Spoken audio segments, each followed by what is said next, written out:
Welcome to the next lesson, or as I like to call it, the blender lesson for Educator.com, because we are mixing patterns together. So let's go over all the patterns of organization that we've gone over so far. Remember, these can apply to an entire essay or a single paragraph. We have listing, classification, chronological or time order, compare-contrast, process, and cause and effect. Now, which pattern of organization should you use for your essay?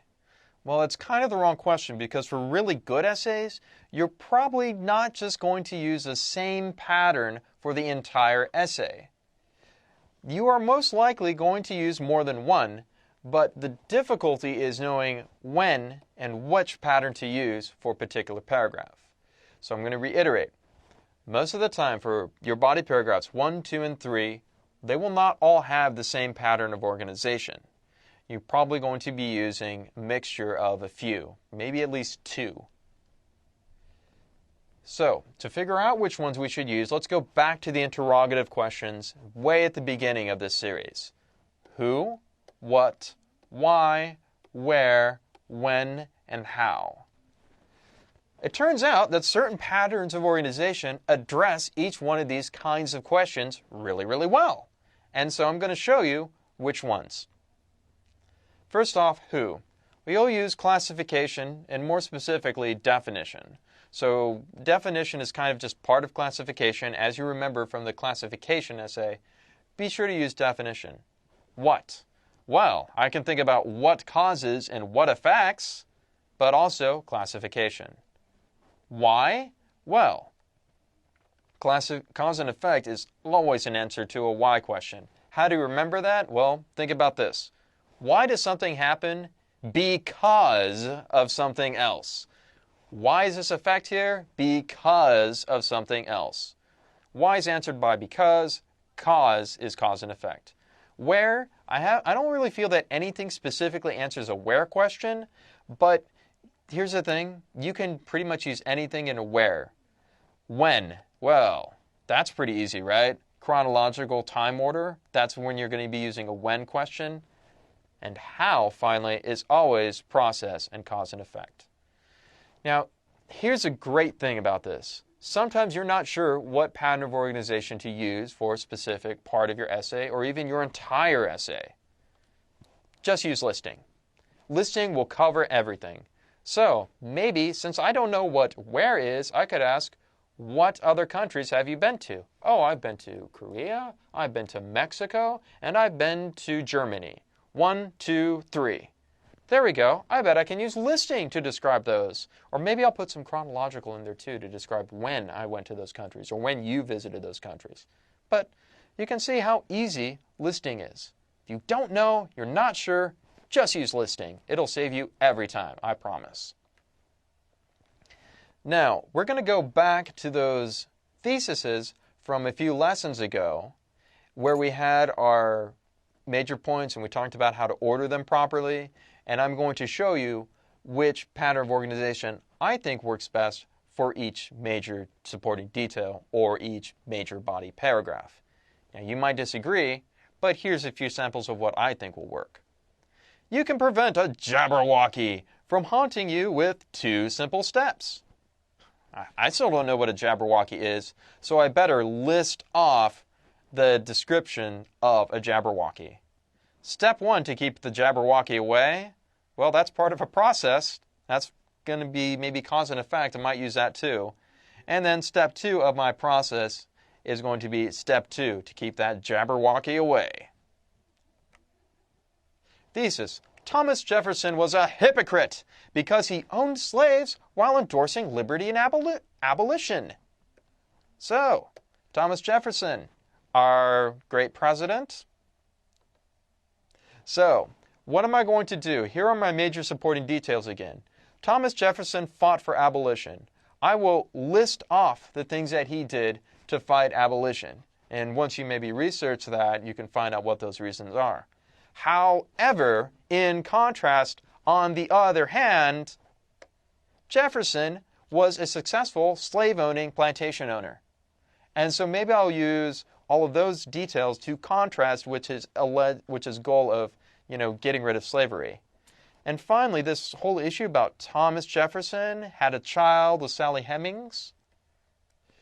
Well, babies come from somewhere, and I need to tell a little story. In fact, this whole last detail can be thought of as a long anecdote to make a point. And when we tell stories, we always have to use time order or chronological.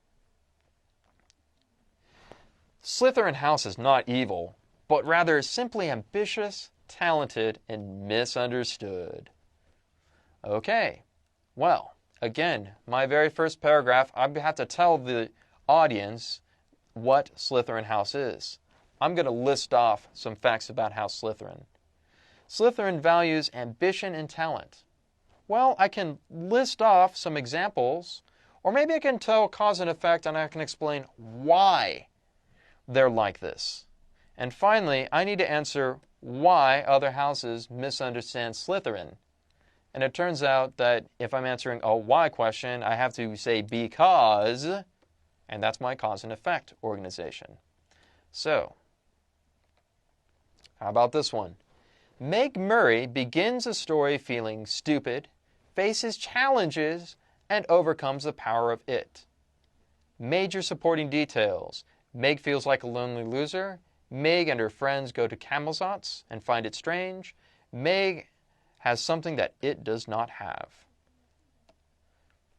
Now stop and think about this. I could easily make this entire essay just chronological, couldn't I? But that's one way to structure it, but maybe I might think that maybe what I want to do is maybe I want to use listing here for this first one. And then maybe I need to list off the other reasons that Camazotz is so strange. Perhaps I'll use some contrast to show how it is so different from Earth and home and places where it's safe. And then maybe in this last one, Meg has something that it doesn't have. Maybe that's where I'm going to tell a story, and I'll go with chronological for that very, very last paragraph. Now, is that the best way to do it? I don't know. If this was your essay, how would you do it? You could just use all chronological, you could use listing, or maybe you could even use cause and effect somewhere. That's up to you. Now, here we go with my story about Luke Skywalker, Darth Vader, and the hero shadow theme in storytelling. So, Luke Skywalker, I got to tell you who he is, and I'm going to list off some things about Luke Skywalker. But there's this other character who's Darth Vader. Darth Vader has some things that are very different from Luke Skywalker, but he also has some things that are very similar to Luke Skywalker.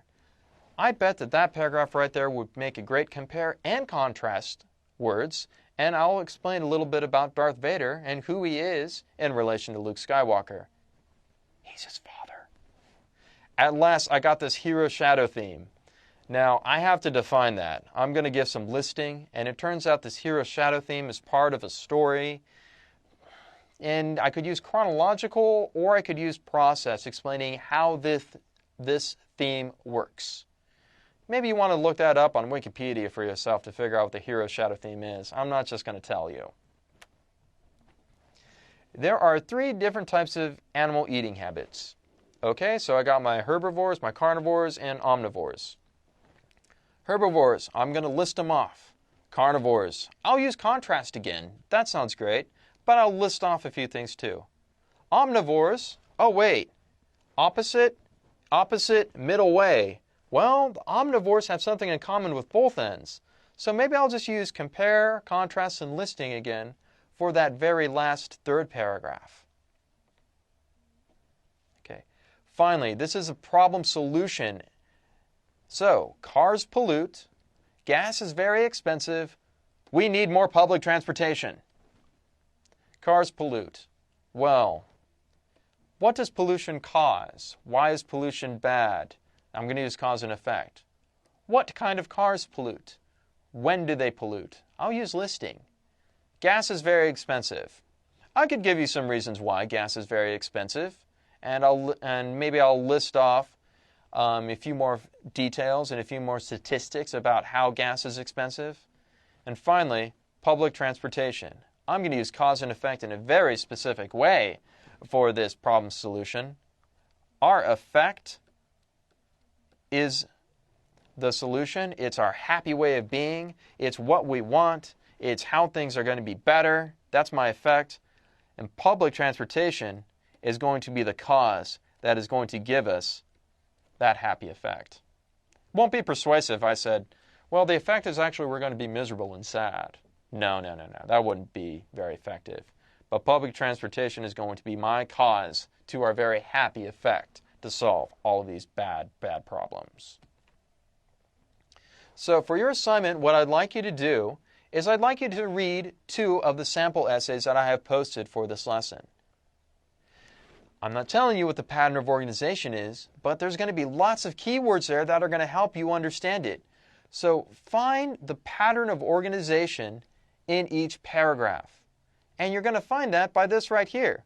What keywords are used? The next part is part of the editing process. Remember, this is going to be a left brain problem. I'm going to have you read the bad essay.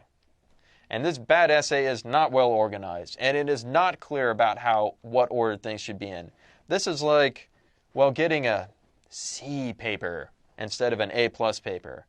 And you as an editor, because you will be editing your own paper soon, figure out which keywords should the writer add, maybe how should they organize this. Think about all the things that would have made this bad essay much better. That's going to be a difficult task, probably something you're not used to, but if you do that, you are going to be able to edit your own papers very, very well so that you are not the person turning in the C paper, you will be the person turning in the A paper instead. Thanks again for using educator.com. Keep going, we're not done yet.